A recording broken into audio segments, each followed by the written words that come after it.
এখনো ওই কবর আছে। 13 বৎসরের ছেলের কবর, 13.5 বৎসর, 13 বৎসর 6 মাস।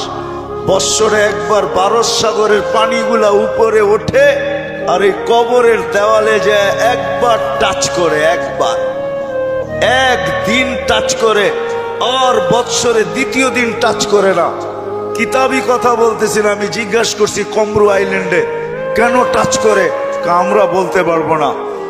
তা আমি বলছি কিতাবি কথা না, আমার বিবেক বলে বৎসরে একবার যখন আসে ভারত মহাসাগর মনে হয় আল্লাহকে বলে, আল্লাহ মদিনা মুনাওয়ারায় যে রওজায়ে আতহারে চুমা খাওয়া আমার পক্ষে সম্ভব না, কিন্তু মুহাম্মদ ইবনে ওসমান ইবনে আফফান, উসমান রাদিয়াল্লাহু তাআলা আনহুর ছেলে, নামও মুহাম্মদ, ওই ফ্যামিলির সাথে সংযুক্ত, আমার পদদেশে শুয়ে আছে, একবার অনুমতি দে না বৎসরে এই মুহাম্মদের কবরে চুমা খায়, ওই মুহাম্মদের কবরে চুমা খাওয়ার স্বাদ নিতে চাই।